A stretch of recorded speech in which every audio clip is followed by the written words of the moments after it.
Thank you, Masters. Dear friends and dear gods. Sir, Namaste. Thank you, sir. Thank you so much. Thank you, Masters. Yes, Masters. ध्यान की स्थिति को बरकरार रखिए. ಧ್ಯಾನದ ಸ್ಥಿತಿಯನ್ನ ಕಾಪಾಡಿಕೊಳ್ಳಿ.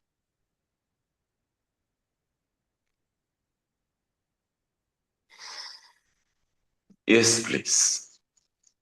ಇನ್ನು ಶ್ರವಣಬೆಳಗೊಳಕ್ಕೆ ಹೋಗಿ ಬಂದಂತ ಅನುಭವಗಳು ಇನ್ನೂ ನಿಧಿ ಹಂಗೆ ಇದೆ. ಯಾರು ಶೇರ್ ಮಾಡ್ಕೊಳ್ತೀರಿ?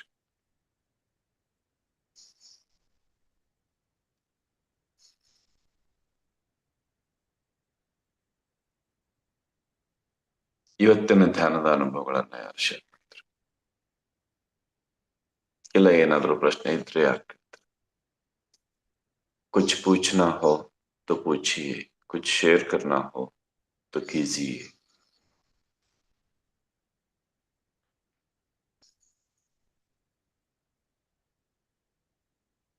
नहीं तो एक बात बोल सकता हूं, अगर किसी को कुछ पूछना नहीं है. S doctor Virupaksha. ठीक है विरूपाक्ष. ಸರ್ ನಮಸ್ತೆ ಸರ್. ನಮಸ್ತೆ ಡಾಕ್ಟರ್. ಮಿಸಸ್ ಶೇರ್ ಮಾಡ್ಕೋತಾರಂತೆ ಸರ್ ಹಾಸನದ. ಓ ಎಸ್.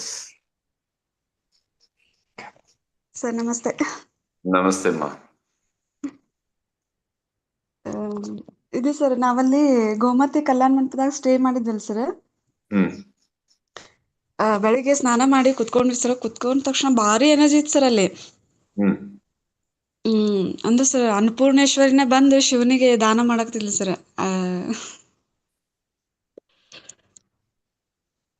ಓಕೆ. ಅಷ್ಟು ಬೇಗ ಯಾರಿಗೂ ಹೊಟ್ಟೆ ಹಸಿವಾಗಂಗಿಲ್ಲ ಸರ್. ಅಷ್ಟು ಖುಷಿಯಿಂದ ಎಲ್ಲರೂ ಊಟ ಮಾಡಾತಿದ್ರು ಸರ್.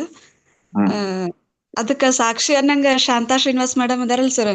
ನಾವು ಎಲ್ಲ ಒಂದ್ 1 ಅವರ್ 1.5 ಅವರ್ ಆಗಿರ್ಬೇಕು ಸರ್. ಬಂದ ತಕ್ಷಣ ಅವ್ರು ನಮ್ಗೆಲ್ಲಾ ಬಿಸ್ಕಿಟ್ ಕೊಟ್ರು ಸರ್. ನಾವ್ ಒಟ್ಟ ಬಿಸ್ಕಿಟ್ ತಿಂದಿಲ್ಲ ಸರ್. ಒಂದ್ 7-8 ವರ್ಷ ಆಯ್ತು.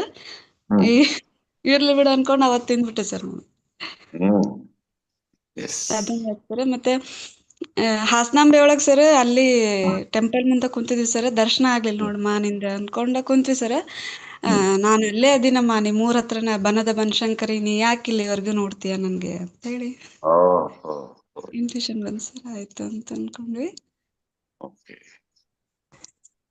ಮತ್ ಸರ್ ಥರ್ಡ್ ಒಂದ್ ಸರ ಎಲ್ಲರೂ ಮೆಡಿಟೇಷನ್ ಮಾಡಿದ್ವಲ್ ಸರ್. ಹೇಳಿದ್ರಲ್ ಸರ್ ಅಯ್ಯಪ್ಪ ಸರ್ 1.5 ಅವರ್ ಆತ್ ಸರ್. ಫುಲ್ ಗೋಲ್ಡನ್ ಇದು ಸರ್ ರೇಸ್ ಎಲ್ಲಾ ಬರ್ತಾ ಇದಾವ್ ಸರ್. ಅವ್ರು ಅಲ್ಲಿ ಬಂದ ತಕ್ಷಣ ಸರ್ ಫುಲ್ ಸಿಲ್ವರ್ ಕಲರ್ ಇದು ಆಗಿ ಏಂಜಲ್ಸ್ ಆಗಿ ನಮ್ ಹತ್ರ ಬಂದ್ರು ಸರ್ ಅವ್ರು. ನಾನ್ ಸರ್ ಅಯ್ಯಪ್ಪ ಪಿಂಡಿ ಸರ್ ಹತ್ರ ಕುಂತಿದ್ವಲ್ ಸರ್. ಹಿಂದ್ ಸರದ್ ಅದ್ ಇದು ಇತ್ತಲ್ ಸರ್ ಡೆಸ್ಕ್, ಅಲ್ಲಿಗ್ ಬಂದ್ ಕುತ್ಕೊಂಡ್ಬಿಟ್ವಿ ಸರ್ ನಾವು. ಹೌನ್ ಸರ್. ನಮಗ್ ರಿಯಲೈಸ್ ಆಯ್ತು ನಾವ್ ಅವ್ರೆಲ್ಲಾರ್ನು ಇನ್ವೈಟ್ ಮಾಡ್ಕೊಂಡ್ ನಮ್ ಹತ್ರ ಕೂಡಿಸ್ಕೊಂಡ್ವೇನೋ ಅಂತ ವೆರಿ ಗುಡ್ ಫೀಲ್ ಆಯ್ತು ಸರ್.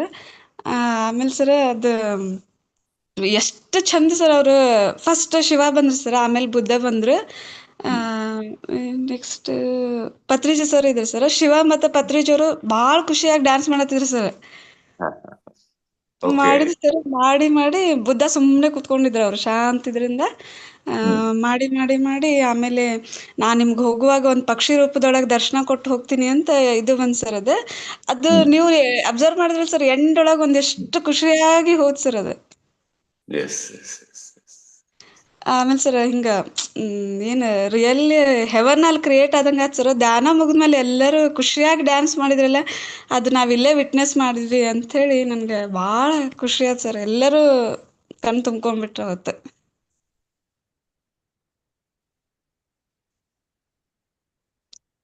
ಕಂಗ್ರ್ಯಾಚುಲೇಷನ್ಸ್. ಎಸ್ ಡಾಕ್ಟರ್, ಏನಾರ ಶೇರ್ ಮಾಡೋದಾಯ್ತು? ಇವ್ರು ಮಾಡಿದ್ರ ಆಯ್ತ್ರಿ, ನಂದೆಲ್ಲ ಶೇರಿಂಗ್ ಆಯ್ತ್ರಿ ಅಂತ ಆಯ್ತು. ಸರ್ ಏನಿಲ್ಲ ಒಂದ್ ಕ್ವಶನ್. ನೋಡಿ ಮಾಸ್ಟರ್ಸ್, ಅಲ್ಲಿ ಯಾವತ್ತು ಶೇರಿಂಗ್, ಇಲ್ಲಿ ಯಾವತ್ತು ಕ್ವಶನ್ಸ್. ಹೆಂಗೈತ್ ನೋಡ್ರಿ ಮಾಸ್ಟರ್ ಜೋಡಿ. ಸರ್ ನನಗ್ ಸರ್ ಚಕ್ರದ ಬಗ್ಗೆ ಒಟ್ಟ ನಾಲೆಜ್ ಇಲ್ಲ ಸರ್. ಧ್ಯಾನ ಕುಂತಾಗ sir 7 chakras with dimension colours full cleanse ಆಗದ್ ನನ್ಗೆ ಫೀಲ್ ಆಯ್ತು ಸರ್. Beautiful beautiful. ನಾ ಅದು ಸರ್ ಯಾವ ಕಂಗ್ರಾಚುಲೇಷನ್. ಅಂದ್ರೆ ಎಲ್ಲಿ ಗೊತ್ತಿಲ್ಲ, ಆಮೇಲೆ ಕಲರ್ಸ್ ಗೊತ್ತಿಲ್ಲ ಅದ್ರ ಬಗ್ಗೆ ನನಗೆ, ಅದ್ರದ್ದು ವರ್ಕಿಂಗ್ ಗೊತ್ತಿಲ್ಲ. ಹ್ಮ್ ಹ್ಮ್ ಹ್ಮ್ ಹ್ಮ್ ಫುಲ್ ಫಾರ್ಮೇಶನ್, ಡೈಮೆನ್ಷನ್, ಹ್ಮ್ ಕಲರ್ಸ್ ಎಲ್ಲ ನನ್ಗೆ ಅನುಭವ. ಅನುಭವ ಕ್ಲಿಯರ್ ಬಂತು ಸರ್. ಕ್ಲಿಯರ್ ವಿಸ್ಡಮ್ ಕೊಟ್ರು. ಹಾಂ sir. Very good, congratulations. Thank you sir. Yes doctor, ಒಂದ್ ಕೆಲಸ ಮಾಡ್ಬೋದಾ? ಸರ್ ಹೇಳಿ ಸರ್. ಪ್ರಶ್ನೆ ಏನಿದ್ರು ಅಲ್ಲೇ ಕೇಳಂತ ಹೇಳ್ಬೋದಾ? Okay, yes please. Yes sir ಏನಿಲ್ಲ, ಈ ಮೊನ್ನೆ ನಡೆದಂತ ಘಟನೆಯ ಬಗ್ಗೆ ಮಾತಾಡಿದೀವಲ್ಲ ಸರ್. ಹ್ಮ್ ಈಗ ಕರ್ಮ ನಮ್ಮ ಸೈನಿಕರಿಗೆ ಅದು ಅಪ್ಲೈ ಆಗುತ್ತಾ ಅಥವಾ ಇಲ್ಲ? No no no, they are beyond karma. They are doing their duties. ಈಗ ಅವರು ಹಿಂಸೆ ಮಾಡ್ತಾರೆ, ಕೊಲ್ಲುದು ಅಥವಾ ಹಿಂಗೇನ್ರ ಮಾಡ್ತಾರೆ? ಹಿಂಸೆ ಸೈನಿಕರ ಭಾವದೊಳಗೆ ಬಂತು ವೈಯಕ್ತಿಕ ಅಂದ್ರ ಕರ್ಮ. ನಾನು, ನನ್ನ ದೇಶ, ನನ್ನ ಕರ್ತವ್ಯ. ನಾನು ಒಬ್ಬ ದೇಶದ ರಕ್ಷಕ. ನಾನೊಬ್ಬ ಜೀವಂಧರ್ ಕೇತಪ್ಪನವರ್, ವಿರೂಪಾಕ್ಷ, ಹಿಂಗ ಒಬ್ಬೊಬ್ರೊಬ್ಬ ನಾ ಹಿಂತವ, ನಾ ಇವ್ರನ್ನ ಬಿಡುದಿಲ್ಲ. ವೈಯಕ್ತಿಕ ಬಂದ್ರ ಕರ್ಮ. ಇದು ನನ್ನ ಸೈನಿಕ ಧರ್ಮ. ನನ್ನ ವೈಯಕ್ತಿಕ ಪರಿವಾರಕ್ಕಿಂತ ನನ್ನ ದೇಶದ ಪರಿವಾರ ಮುಖ್ಯ ಅನ್ನೋ ಸ್ಥಿತಿ ಒಳಗಿದ್ದವ್ರಿಗೆ there is no karma. Okay, yes yes yes. ಈಗ ಅದು ಒಂದ್ ಪ್ರಶ್ನೆನೆ, ಯಾಕಂದ್ರೆ ಇದು ಹಿಂಸೆ ಮಾಡ್ತಾ ಇದೀವಲ್ಲ, ಇದು ಹೆಂಗೆ ಅಂತ. ಇದಕ್ಕೆ ಕರ್ಮ ಇಲ್ಲ. ಈಗ ಒಕ್ಕಲತನದಲ್ಲಿ ಕೊಟ್ಟಾಂತರ ಜೀವಿಗಳ ಇದು ನಾಶ ಆಗ್ತೈತಿ. ಲೆಕ್ಕ ಇಲ್ಲ, ಕೋಟಿ ಕೋಟಿ ಕೋಟಿ ಕೋಟಿ ಜೀವನ. ಆದ್ರೆ ಅದಕ್ಕೆ ಕ್ಷಮೆ ಇದೆ. ಅದಕ್ಕೆ ಕ್ಷಮೆ ಇದೆ.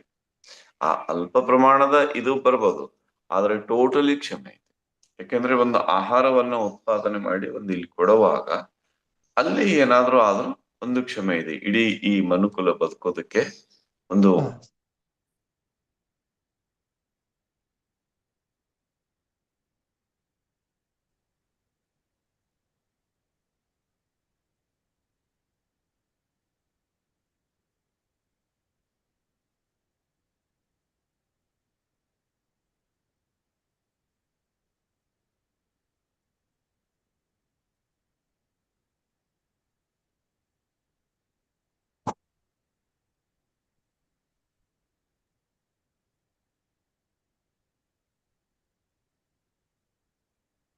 ಅರ್ಥ ಆಯ್ತಾ doctor?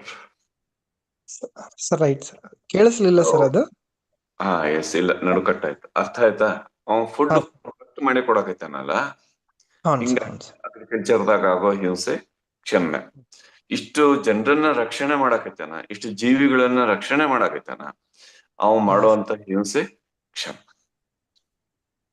Okay okay sir, okay fine. Yes doctor, thank you. Thank you. Yes Brinda madam. Namaste sir. Namaste madam. Sir ನಂದೊಂದು ಪ್ರಶ್ನೆ ಸರ್. ಓಕೆ.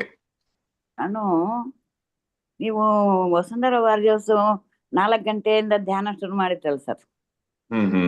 ಅವಾಗ ನಾನು ಧ್ಯಾನ 4 ಗಂಟೆಗೆ ಎದ್ದು ಚೆನ್ನಾಗಿ ಧ್ಯಾನ ಮಾಡ್ತಾ ಇದ್ದೆ ಸರ್. ಈಗೇನಾಗಿದೆ ಅಂದ್ರೆ 3 ಗಂಟೆಗೆ ಶುರು ಮಾಡಿದ್ರಲ್ಲ ಸರ್.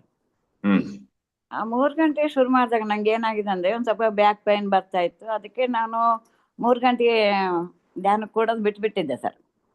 ಸುಮಾರು ದಿನ ಬಿಟ್ಬಿಟ್ಟಿದ್ದೆ. ಯಾವಾಗೋ ಎಚ್ಚರಾದಾಗ 4 ಗಂಟೆಗೆ 4:15 ನಂಗೆ ಯಾವಾಗ ಎಚ್ಚರ ಆಗ್ತಾ ಅವಾಗ ಧ್ಯಾನ ಕೂಡ್ತಿದ್ದೆ, ಇಲ್ಲದ್ರೆ ಇಲ್ಲ ಮಲ್ಕೊಂಡ್ಬಿಡ್ತಿದ್ದೆ.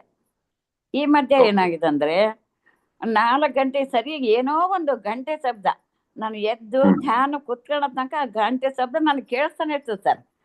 ಒಂದ್ಸರಿ ಹೇಳಕ್ಕಾಗಿಲ್ಲ ಅನ್ಕೊಂಡ್ ಕೂಡ ಆ ಗಂಟೆ ಶಬ್ದ ನಾನು ಬಿಡೋದಿಲ್ಲ, ನಾನು ಎದ್ದು ಕೂಡ್ಲೇಬೇಕು. ಆ ಗಂಟೆ ಶಬ್ದ ಮುಗಿಯೋ ತನಕ 6 ಗಂಟೆ ತನಕ ನನಗೆ ಆ ಗಂಟೆ ಶಬ್ದ ಕೇಳಿಸ್ತಾನೆ ಇರ್ತದೆ ಸರ್.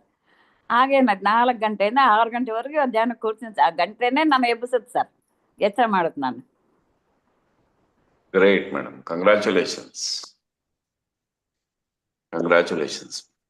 ಅಲ್ಲ ಇದರಿಂದ ಏನ್ ತಿಳ್ಕೊಬೇಕು ನಾನು ಅಂತ. ನೀವ್ ಏನ್ ತಿಳ್ಕೊತೀರಿ ನೀವೇ ಹೇಳ್ರಿ, ನಾವು ಸರ ತಿಳ್ಕೊತೀವಿ. ನಂಗೆ ಗೊತ್ತಾಗಿಲ್ಲ ಸರ್. ನಮಗೂ ಗೊತ್ತಾಗ್ತಾ ಇಲ್ಲ. ಹ್ಮ್ ಹ್ಮ್ ಅದು ಏನ್ ಗಂಟೆ ಶಬ್ದ ಯಾಕೆ ಅದ 4 ನೀವೇ ಗಂಟೆ ಹೇಳ್ರಿ.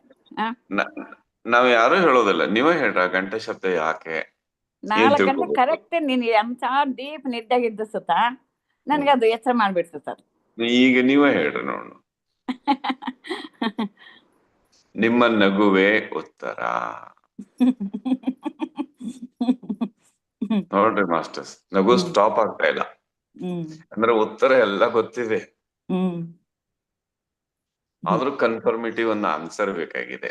ನಿಮ್ಮ ನಗುವೆ ಉತ್ತರ, ನಿಮ್ಮ ನಗುವಿನಲ್ಲಿ ಎಲ್ಲಾ ಉತ್ತರ ಇದೆ. ಅರ್ಥ ಆಯ್ತಾ ಮೇಡಮ್? ಆಯ್ತು ಸರ್, ನಮಸ್ತೆ ಸರ್, ಥ್ಯಾಂಕ್ ಯು. ನಮಸ್ತೆ, ಕಂಗ್ರ್ಯಾಚುಲೇಷನ್ಸ್.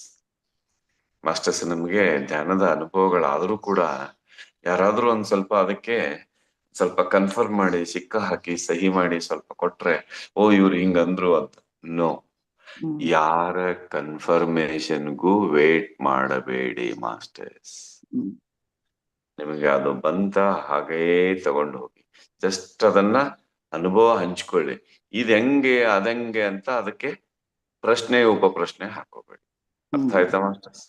ಸಾಗ್ತಾ ಇರಿ, ಸಾಗ್ತಾ ಇರಿ, ಸಾಗ್ತಾ ಇರಿ. ನಂಗೆ ಹೇಳಕ್ ಆಗಿಲ್ಲ, ಬೇಡ ಹೇಳೋದ್ ಬೇಡ, ಇವತ್ತು ಮಲ್ಕೊಂಡ್ಬಿಡೋಣ, ಧ್ಯಾನನೇ ಬೇಡ ಅನ್ಸಿದಾಗ ಆ ಗಂಟೆ ಶಬ್ದ ನಾನು ಎದ್ದು ಕುತ್ಕೊಂಡ ತನಕ ಬಿಡದೇ ಇಲ್ಲ ನಾನು. Very good, thank you madam, thank you so much. ಆಯ್ತು ಸರ್, ನಮಸ್ತೆ, ನಮಸ್ತೆ. ಎಸ್ ಮಾಸ್ಟರ್ಸ್, ಮತ್ತೇನಾದ್ರು ಶೇರ್ ಮಾಡ್ತಾರೆ, ಮತ್ತೇನಾದ್ರು ಕೇಳ್ತಾರೆ?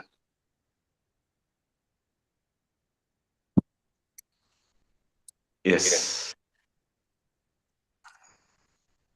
ಒಂದಷ್ಟು ವಿಷಯ ನೆನ್ಪಿಟ್ಕೊಳ್ಳಿ ಮಾಸ್ಟರ್ಸ್.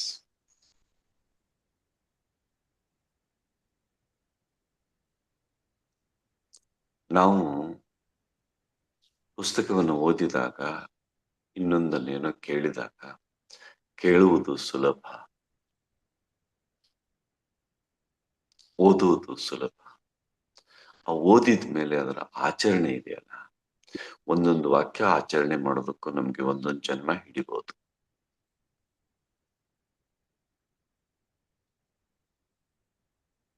ಒಂದೊಂದು ಜನ್ಮ ಹಿಡಿಬಹುದು.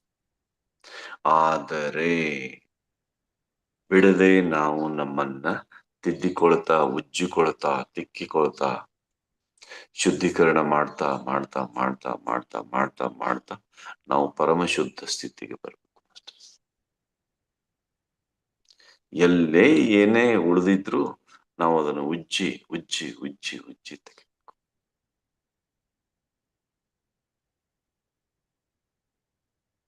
ಇನ್ನು ಏನು ಉಳಿದಿದೆ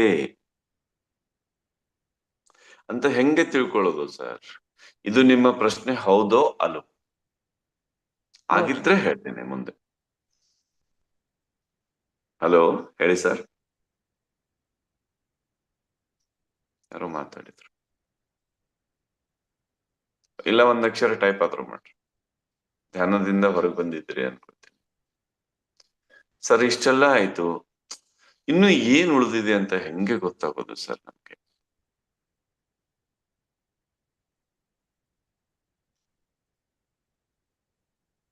ಅಂತ ನಿಜಕ್ಕೂ ನಿಮ್ಗೆ ಪ್ರಶ್ನೆ ಇದ್ರೆ ಎಸ್ ಅಂತ ಒಂದ್ ಅಕ್ಷರ ಮಾಡಿ. ಇಲ್ಲ ಏನು ಉಳಿದಿಲ್ಲ ಸರ್, ಎಲ್ಲ ಕ್ಲಿಯರ್ ಇದೆ, ಏನೇನು ಉಳಿದಿಲ್ಲ, no. Okay, yes yes yes yes yes. ಹಂಗಾದ್ರೆ ಕ್ಲೂ ಕೊಡ್ಲಾ? ನಿಮಗೆ ಬೆಳಗ್ಗೆಯಿಂದ ಸಂಜೆವರೆಗೂ, ಅಂದ್ರೆ ಎದ್ದಾಗಿನಿಂದ ಮಲಗುವವರೆಗೂ ನಿಮಗೆ ಎದುರಾಗ್ತಾರಲ್ಲ ಸನ್ನಿವೇಶದ ವ್ಯಕ್ತಿಗಳು, ಯಾರೇ ಇರ್ಲಿ, ಪರಿಚಿತರು, ಅಪರಿಚಿತರು, ಆತ್ಮೀಯರು, ತೀರಾ ದೂರಿನ ಸ್ನೇಹಿತರು, ಕುಟುಂಬ ಸದಸ್ಯರು, ಸಹೋದ್ಯೋಗಿಗಳು, ಯಾರೇ ನಮಗೆ ಸಂಪರ್ಕಕ್ಕೆ ಬಂದವರು, ಆ ಕ್ಲೂ ಕೊಡ್ತಾ ಇರ್ತಾರೆ ನಿಮ್ಗೆ. ನಿಮ್ಗೆ ಯಾರಾದ್ರೂ ಒಂದು ಚುಚ್ಚಿ ಮಾತಾಡಿದ್ರೆ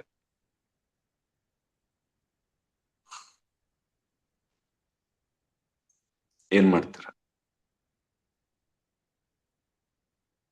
ಈಗೇನೇ ನಿಮ್ ತಲೆಯೊಳಗ್ ಬಂತು ಅದೇ ಕಾರಣಕ್ಕೆ ಆ ಚುಚ್ಚಿ ಮಾತಾಡಿದ ಪಾಠವನ್ನ ನೀವು ಸುಮ್ನೆ ವಿನಾಕಾರಣ ಪೋಸ್ಟ್ಪೋನ್ ಮಾಡ್ತಾ ಇದ್ರಿ. ಚುಚ್ಚಿ ಮಾತಾಡಿದ್ರ ಯಾಕೆ ಅವರು ನನಗೆ ಚುಚ್ಚಿ ಮಾತಾಡಿ ಅಂತ ಯಾಕೆ ನಾವು ಪ್ರಶ್ನೆ ಹಾಕೊಳ್ಳೋದಿಲ್ಲ?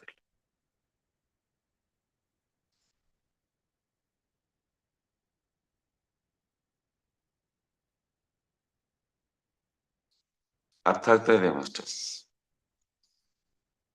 ಒಂದು ಇಂಡೈರೆಕ್ಟ್ ಮಾತಾಡ್ತಿದ್ದಾರೆ, ಇಂಡೈರೆಕ್ಟ್ ಯಾಕೆ ಮಾತಾಡ್ತಿದ್ದಾರೆ ಅಂತ ಯಾಕೆ ಪ್ರಶ್ನೆ ಹಾಕೊಳ್ಳೋದಿಲ್ಲ?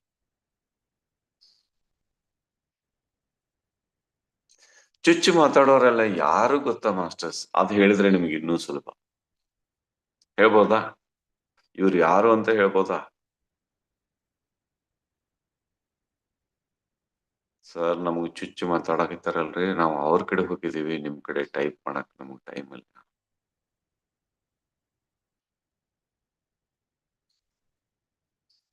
ಎಲ್ಲಿ ಹೋದ್ರು ಎಲ್ಲರೂ ಹೇಳ್ಬೋದಾ? Okay, yes yes yes. ಯಾರಂದ್ರೆ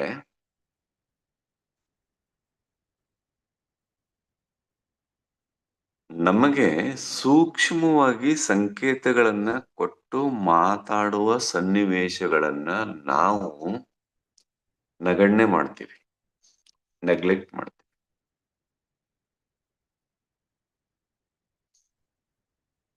ಬಹಳ ಅರ್ಥ ಮಾಡ್ಕೊಳ್ಳಿ. ಸೂಕ್ಷ್ಮವಾಗಿ ನಮಗೆ ಸಂಕೇತಗಳನ್ನ ಕೊಟ್ಟು ಹೇಳುವಂತ ಸನ್ನಿವೇಶಗಳನ್ನ, ಆ ಸೂಕ್ಷ್ಮ ಸಂಕೇತಗಳನ್ನ ನಾವು ನೆಗ್ಲೆಕ್ಟ್ ಮಾಡ್ತೀವಿ.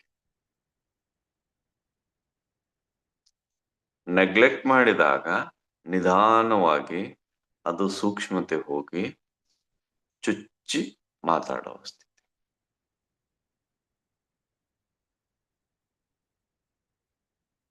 ಅಂದ್ರೆ ಆ ಚುಚ್ಚಿಸಿಕೊಳ್ಳುವ ಸನ್ನಿವೇಶ ತಂದವ್ರು ಯಾರು? ಸೃಷ್ಟಿ ಮಾಡಿದವ್ರು ಯಾರು? ನಾವೇನಾ ಬೇರೆಯವರ?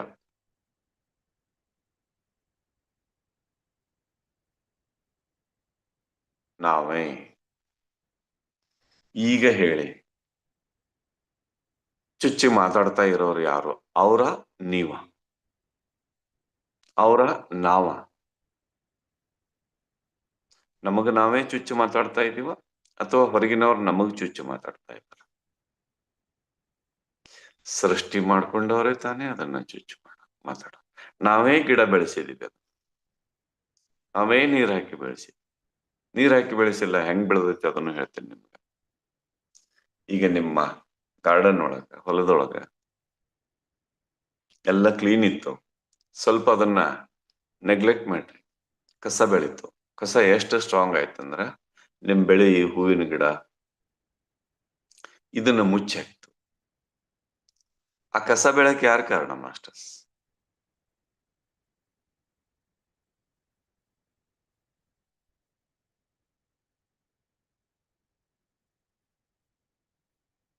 ಯಾರ ಕಾರಣ? ನಮ್ಮ ಗಾರ್ಡನ್ ಒಳಗೆ, ನಮ್ಮ ಹೊಲದೊಳಗೆ ಕಸ ಬೆಳಿಲಿಕ್ಕೆ, ಅಷ್ಟು ಕಸ ಬೆಳೆಯಲಿಕ್ಕೆ ಬಿಟ್ಟಿದ್ದು ಯಾರ ಕಾರಣ?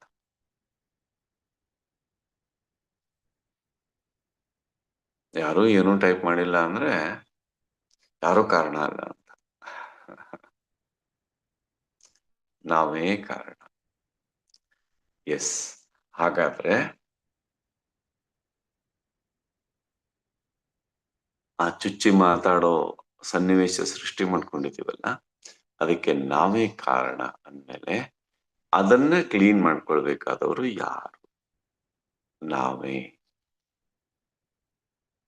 ಅಂದ್ರೆ ಚುಚ್ಚಿ ಮಾತಾಡೋರು ನಾವೇ.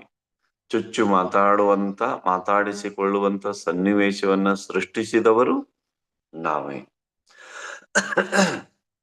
ಆ ಚುಚ್ಚು ಮಾತನ್ನ ಹೊಗಳು ಮಾತನ್ನಾಗಿ ಕನ್ವರ್ಟ್ ಮಾಡೋದಕ್ಕೆ ಯಾರ ಪ್ರಯತ್ನ ಪಡಬೇಕು? ನಾವೇ. ಮತ್ತು ಚುಚ್ಚು ಮಾತಿನಿಂದ, ಹೊಗಳು ಮಾತಿನಿಂದ, ನೆನ್ಪಿಟ್ಕೊಳ್ಳಿ ಪ್ರತಿನಿತ್ಯ, ಕಬ್ಬಿಣದ ಬೇಡಿಯಿಂದ, ಚಿನ್ನದ ಬೇಡಿಯಿಂದ, ಎರಡದರಿಂದಲೂ ನಾವು ಮುಕ್ತವಾಗಬೇಕು, ಸಾಕ್ಷೀಭೂತವಾಗಿರು. ಹಿಂಗ್ ಮಾತಾಡಿದ್ರ ಓಕೆ, ಹಿಂಗ್ ಮಾತಾಡಿದ್ರ ಓಕೆ, ರೈಟ್, ಮುಂದೆ ಹೋಗಿ, ಮುಗಿತದು ಗದಮ್ಗಸ.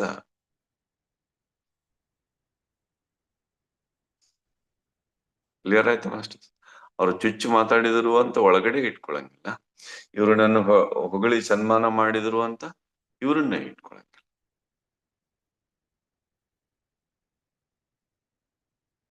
ಇವರಿಗೂ ಅದೇ ಭಾವ, ಅದೇ ಗೌರವ, ಇವರಿಗೂ ಅದೇ ಭಾವ, ಅದೇ ಗೌರವ. ಶಾಂತಾ ಶ್ರೀನಿವಾಸ್ ಮೇಡಮ್ ಅವರು ಒಂದು ಪ್ರಶ್ನೆ ಸುಮಾರು ಹೊತ್ತು ಕೇಳಿದ್ರು ಶರಣಬೆಳಗೊಳ ಟ್ರೆಕ್ಕಿಂಗ್ ಅಲ್ಲಿ. ಆ ಪ್ರಶ್ನೆಗೆ ಉತ್ತರ ಕೊಡ್ತಾ ಕೊಡ್ತಾ ಹಂಗೆ ಕಟ್ ಆಗ್ತಿತ್ತು. ಎಷ್ಟು ಸಲ ಕೇಳಿದ್ರು ಕಟ್ ಆಗ್ತಿತ್ತು. ಇನ್ನೇನು ಹೇಳಲೇಬೇಕು ಅಂದಾಗ ಅಲ್ಲಿ ಸ್ವಾಮೀಜಿಯವರು ಕರೆಯೋದಕ್ಕೆ ಕಳಿಸಿದ್ರು. ಸರ್, ಎಲ್ಲಾ ತೀರ್ಥಂಕರ ಮೂರ್ತಿ ಮೇಲೆ ಹಾಗೇ ಇರ್ತಾರೆ, ಆದ್ರೆ ಒಬ್ಬ ತೀರ್ಥಂಕರ ಮೂರ್ತಿ ಮೇಲೆ ಹಾವಿನ ಹೆಡೆ ಇರುತ್ತಲ್ಲ ಸರ್. ಅವರ ಹೆಸರು ಪಾರ್ಶ್ವನಾಥ. ಅವರು ಚಿಕ್ಕವರಿದ್ದಾಗ ಒಬ್ಬ ಋಷಿ, ಚಿಕ್ಕವರಿದ್ದಾಗ ಥರ್ಡ್ ಐ ಓಪನ್ ಇತ್ತು, ಒಬ್ಬ ಋಷಿ ಯಜ್ಞಕ್ಕೆ ಕಟ್ಟಿಗೆಗಳನ್ನ ಕಡಿತಿರ್ಬೇಕಾದ್ರೆ ಆ ಕಟ್ಟಿಗೆನ ಕಡಿಬೇಡಿ, ಒಳಗಡೆ ಜೋಡಿ ಹಾವಿದೆ, ಅವುಗಳಿಗೆ ಕಷ್ಟ ಆಗುತ್ತೆ ಅಂತ. ನೀನೇನ್ ಹೇಳ್ತೀಯೋ ಬಾಲಕ? ಆತ ರಾಜಕುಮಾರ, ಈತ ಋಷಿ. ಋಷಿಗೆ ಲೆಕ್ಕಕ್ಕಿಲ್ಲ ಯಾರು ಹೇಳ್ತಾ ಇದ್ದಾರೆ ಅನ್ನೋದು. ಒಡೆದು ನೋಡಿದ್ರೆ ಒಳಗಡೆ ಜೋಡಿ ಹಾವಿತ್ತು. ಆ ಬಾಲಕ ರಾಜಕುಮಾರ, ಕಾಶಿಯ ರಾಜಕುಮಾರ, ಅದನ್ನ ರಕ್ಷಣೆ ಮಾಡಿ ಬಿಟ್ಟು ಬಿಡ್ತಾರೆ. ಅವು ಆಮೇಲೆ ಬುದ್ಧನಿಗೆ ಹೇಗೆ ದೇವದತ್ತ ಪ್ರತಿ ಕ್ಷಣ ವಿರೋಧ ಮಾಡ್ತಾ ಬರ್ತಿರ್ತಾನೋ, ಹಂಗೆ ಪಾರ್ಶ್ವನಾಥರಿಗೂ ಕೂಡ ಕಮಠ ಅಂತ ಒಬ್ಬ ವ್ಯಕ್ತಿ ಪ್ರತಿ ಕ್ಷಣ ಇವರ ತಪಸ್ಸು, ಇವರ ಪ್ರಸಿದ್ಧಿ, ಇವರ ಎಲ್ಲವನ್ನ ಕಂಡು ಕರುಬ್ತಾ ಇವ್ರಿಗೆ ಸತತ ಕಷ್ಟ ಕೊಡ್ತಿರ್ತಾರೆ. ಕೊನೆಯ ದಿನ ಇನ್ನೇನು ಜ್ಞಾನೋದಯ ಹೊಂದಬೇಕು, ಕೇವಲ ಜ್ಞಾನ ಪ್ರಕಟ ಆಗ್ಬೇಕು ಅನ್ನೋ ಹೊತ್ತಲ್ಲಿ ಕೂಡ ಮೇಲೆಯಿಂದ ಬೆಂಕಿಯ ಮಳೆ, ವಿಷದ ಮಳೆ, ಏನೆಲ್ಲವನ್ನ ಸುರಿತಿರ್ತಾನೆ ತನ್ನ ಮಾಯಾ ಶಕ್ತಿಯಿಂದ. ಇವ್ರು ಯಾವುದಕ್ಕೂ ವಿಚಲಿತಗೊಳ್ಳದೆ ಆ ಆಳವಾದ ಸಮಾಧಿ ಸ್ಥಿತಿಯಲ್ಲಿ ಆವಾಗ ಆ ಎರಡು ಹಾವನ್ನ ರಕ್ಷಣೆ ಮಾಡಿರ್ತಾರಲ್ಲ, ಅವು ಯಕ್ಷಿಣಿಯರು, ಧರಣೇಂದ್ರ ಪದ್ಮಾವತಿ ಅಂತ. ಅವ್ರು ಬಂದು ಅವ್ರಿಗೆ ಹೆಡೆಯನ್ನ ಬಿಚ್ಚಿ, ಈಗ ಕೃಷ್ಣ ಯಮುನಾ ನದಿಯನ್ನ ದಾಟ್ಬೇಕಾದ್ರೆ ಆ ಹೆಡೆಯನ್ನ ಬಿಚ್ಚಿ ನದಿ ದಾಟುವವರೆಗೂ ಆ ಮಳೆಯಿಂದ, ಮೇಲೆ ಸುರಿತಾ ಇರುವಂತ ಮಳೆಯಿಂದ ಆ ವಸುದೇವನ ಆ ಬುಟ್ಟಿಯಲ್ಲಿ ಇಟ್ಕೊಂಡು ಹೋಗುವಂತ ಆ ಮಗುವನ್ನ, ವಸುದೇವನನ್ನ ಸಂಪೂರ್ಣವಾಗಿ ರಕ್ಷಣೆ ಮಾಡಿ ತಗೊಂಡು ಹೋಗುತ್ತಲ್ಲ, ಹಂಗೆ ಇವರನ್ನ ಸಂಪೂರ್ಣವಾಗಿ ರಕ್ಷಣೆ ಮಾಡ್ತಾರೆ. ಆ ಕ್ಷಣದಲ್ಲಿ ಇವರಿಗೆ ಕೇವಲ ಜ್ಞಾನ ಪ್ರಕಟ ಆಯ್ತು. ಕೇವಲ ಜ್ಞಾನ ಪ್ರಕಟ ಆದ್ಮೇಲೆ ಆ ಒಂದು ದಿವ್ಯ ಪ್ರಭೆ, ದಿವ್ಯ ಸ್ಥಿತಿ, ಆ ಅದ್ಭುತವಾದ ಸ್ಥಿತಿಗೆ ಅವರಿಬ್ರು ಬಂದು ನಮಸ್ಕಾರ ಮಾಡ್ತಾರೆ. ನಮಸ್ಕಾರ ಮಾಡಿದಾಗ ಆ ಉಪಕಾರ ಮಾಡಿದ ಧರಣೇಂದ್ರ ಪದ್ಮಾವತಿಯವರಿಗೂ ಒಂದೇ ಶಬ್ದ ಹೇಳಿ ಆಶೀರ್ವಾದ ಮಾಡ್ತಾರೆ. ಕಷ್ಟ ನೀಡಿ ಹಿಂಸೆ ಕೊಟ್ಟಂತ ಆ ಕಮಠನಿಗೂ ಒಂದೇ ಶಬ್ದ ಹೇಳಿ ಆಶೀರ್ವಾದ ಮಾಡ್ತಾರೆ. ಸದ್ಧರ್ಮ ವೃದ್ಧಿರಸ್ತು, ಸರಿಯಾದ ಸತ್ ಧರ್ಮ ವೃದ್ಧಿಯಾಗುತ್ತಿರಲಿ. ಅರ್ಥ ಆಯ್ತಾ ಮಾಸ್ಟರ್ಸ್? ನಿಮ್ಗೆ ಹಿಂಸೆ ಕೊಟ್ಟವರಿಗೂ ಅದೇ ಭಾವ. ನಿಮ್ಮನ್ನ ಹೊಗಳಿ, ನಿಮ್ಮನ್ನ ಸನ್ಮಾನ ಮಾಡಿ, ನಿಮ್ಮನ್ನ ದೊಡ್ಡ ಸ್ಥಿತಿಗೆ ತೋರಿಸಿದ್ರು ಅದೇ ಭಾವ. ಇಬ್ಬರಿಗೂ ಸಮಭಾವ. ನಿನ್ನೆ ಕೇಳಿದ್ರಲ್ಲ, ಸಮತ್ವಂ ಯೋಗ ಉಚ್ಯತೆ. ಹೆಂಗ್ ಮಾಡಿದ್ರ? ಓಕೆ, ದಾಟಿ. ಹೆಂಗ್ ಮಾಡಿದ್ರ? ಓಕೆ, ದಾಟಿ. ಏನ್ ಹೇಳಿದ್ರು ಸದಾನಂದ ಯೋಗೀಜಿಯವರು? ಬರ್ತೀಯ ಬಾ, ಹೋಗ್ತೀಯ ಹೋಗು. ಬರ್ತೀಯ ಅನ್ನೋದಕ್ಕೆ ಅಂದದ್ದಕ್ಕೆ ಬೇಡ ಅನ್ನೋದಿಲ್ಲ, ಹೋಗ್ತೀನಿ ಅಂದದ್ದಕ್ಕೆ ನಿಲ್ಲು ಅನ್ನೋದಿಲ್ಲ.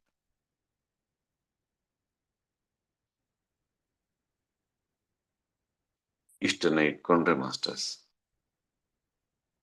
ನಮಗೆ ಮುಂದೆ ಚುಚ್ಚಿ ಮಾತಾಡುವವರ ಆ ಸಂಖ್ಯೆಯನ್ನ ಕಡಿಮೆ ಮಾಡ್ತಾ ಹೋಗ್ಬೋದು. ಸೂಕ್ಷ್ಮವಾಗಿ ಸಂಕೇತಗಳನ್ನ ಕೊಟ್ಟಾಗ ನಾವು ತಿಳ್ಕೊಂಡು, ಯಾರಾದರೂ ಸನ್ನೆ ಮೂಲಕ ಹೇಳ್ತಿರ್ತಾರೆ, ಯಾರಾದರೂ ಸ್ವಲ್ಪ ಕಿವಿಯಲ್ಲಿ ಹೇಳ್ತಿರ್ತಾರೆ, ಅವುಗಳನ್ನ ನಾವು ಗಂಭೀರವಾಗಿ ತಗೊಂಡು ಅಲ್ಲೇ ಸುಧಾರಿಸಿಕೊಂಡ್ರೆ ನಾಳೆ ಚುಚ್ಚಿ ಮಾತಾಡೋರು ಇರೋದು.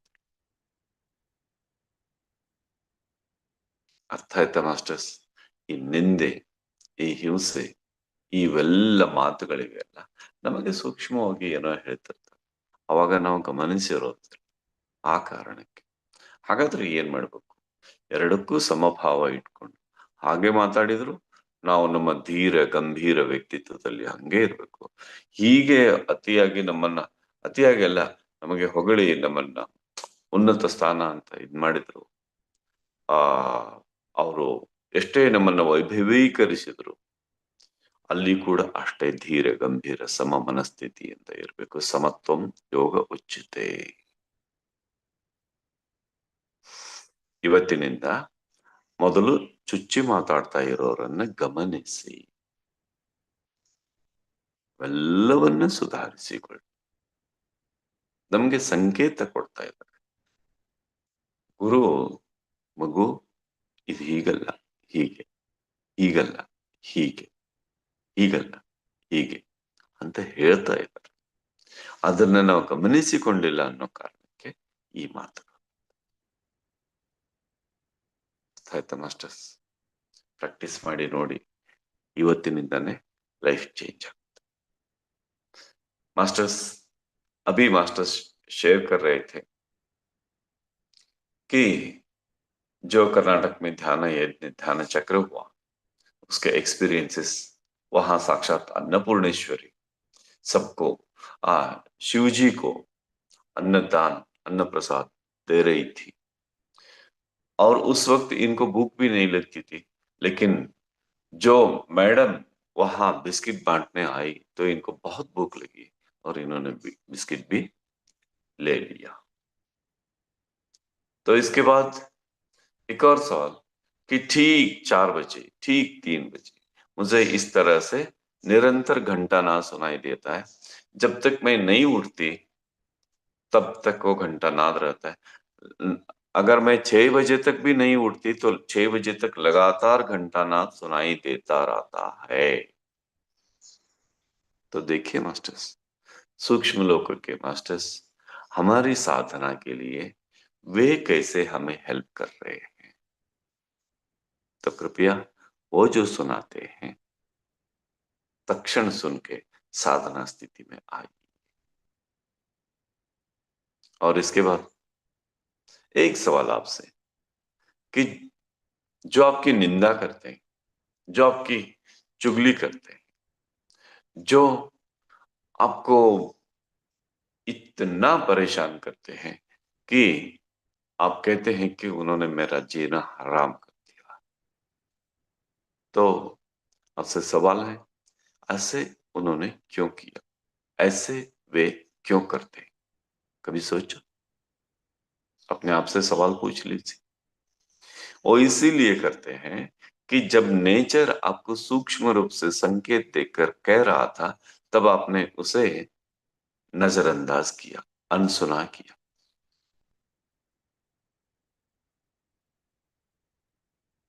तो इसके परिणाम स्वरूप वे आगे बढ़कर ऐसे चुप चुप के आपको बातें करने के, आपको जागृत करने के, निंदा करने के, आपको दर्द देने के प्रक्रिया बन गए। तो ये जो इस तरह से बोलते हैं हमारे बारे में, इसके लिए कौन कारण? हम ही स्वयं जिम्मेदार। हमारे खेतों में, हमारे गार्डन में खरपतवार आता है और फूल की झाड़ी या कुछ और जो भी है फसल वो खराब होता है तो उसकी जिम्मेदार कौन है मास्टर्स? हम स्वयं। साफ करना चाहिए, निकालते रहना चाहिए खरपतवार।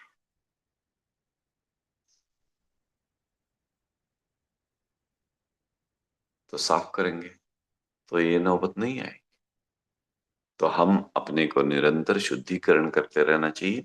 नेचर हमारे लिए जो संकेत देता है उसको समझकर तुरंत हमें उसे समझना चाहिए। तो इसके बाद से हमें ऐसे निंदा करके बोलने वाले, हमें अंदर चुभा के चुभ चुभ के बोलने वाले नहीं रहते। तो हम अच्छा ठीक है, ऐसे चुभ के बोलने वाले और ऐसे आपको सम्मान देने वाले दोनों हैं, तो दोनों को कैसे देखें? दोनों को एक ही दृष्टि से देखें, उनको भी एक ही दृष्टि से, इनको भी एक ही दृष्टि से, क्योंकि हमें दोनों से मुक्त होना है। जो हमारे इस तरह से हमारे लिए दर्द देकर बोलते हैं उनके बारे में वैर भाव नहीं रखना। जो हमारा मान सम्मान करते हैं उनके बारे में बड़ा अपना भाव नहीं रखना। दोनों से मुक्त होना, लोहे की जंजीरें से, सोने की जंजीरें से हमें मुक्त होना है। एक उदाहरण कि तीर्थंकरों की मूर्तियों में एक ऐसी मूर्ति भी है जिनके सर के ऊपर शाम के फन होते हैं, बहुत बड़ा सा। ऐसा क्यों? जब वे तपस्या में थे 23वें तीर्थंकर जो काशी में थे, राजकुमार, तो उस वक्त बचपन में उन्होंने 2 सांपों की रक्षा की थी। जब ये राज्य छोड़कर ध्यान करने लगे जंगल में जाकर और केवल ज्ञान प्रकट होने के क्षण था, तो उस वक्त जैसे बुद्ध को देवदत्त बहुत दिक्कत करता था, बहुत कष्ट देता था, वैसे ही पार्श्वनाथ जी को ये कमठ नामक व्यक्ति हमेशा दिक्कतें, बहुत कष्ट देता था, अपनी माया विद्या से बहुत कष्ट देता था। तो जब केवल ज्ञान प्रकट होने की स्थिति थी, तब वे बहुत परेशान करने लगे, बहुत ही अलग अलग प्रकार की गंदे वस्तुओं की वर्षा करने लगे। तब ये जो यक्षी थे वो साम धर्मेंद्र पद्मा थे, उनके सर के ऊपर आकर उनकी रक्षा की। जैसे कृष्ण को यमुना नदी पार करते समय ऊपर की बड़ी जोरदार बारिश से जैसे वहां साम जाकर उनकी रक्षा की पार होने तक, वैसे ही इन्होंने उनकी रक्षा की। जब इनको केवल ज्ञान प्रकट हुआ, एक अद्भुत स्थिति प्रकट हुई, तो दोनों आकर नमस्कार करते हैं, तो दोनों को एक ही प्रकार से आशीर्वाद देते हैं। जो कष्ट दिया उनको भी एक ही प्रकार से, जो उनकी रक्षा की उनको भी एक ही प्रकार से, मतलब समत्वम योग उच्यते। ऐसे इन्होंने मेरी निंदा की है, इन्होंने मेरा वैर भाव रखा, इन्होंने मेरा नुकसान किया, उनको भी एक भाव से, समभाव से। जो मुझे बहुत सपोर्ट दिए, जो मेरा बहुत मान सम्मान किया, उनको भी एक ही भाव से, समत्वम योग उच्यते। मास्टर्स, यदि हम निसर्ग के संकेत को समझेंगे तो हमें कोई ऐसे टीज करके बोलेंगे नहीं, हम सुधर के जाएंगे। तो निसर्ग के संकेत को समझ लीजिए, और जो भी हमें निंदा करते हैं वो हमारा एहसान कर रहे हैं, एहसान जता रहे हैं हमारे लिए, तो अपने को सुधारने का मौका दे रहे हैं। सुधर लीजिए, यही अपने को और प्रोग्रेस की स्थिति में लेके जाने की प्रक्रिया है। Thank you, thank you, thank you, thank you so much masters. कल सत्य।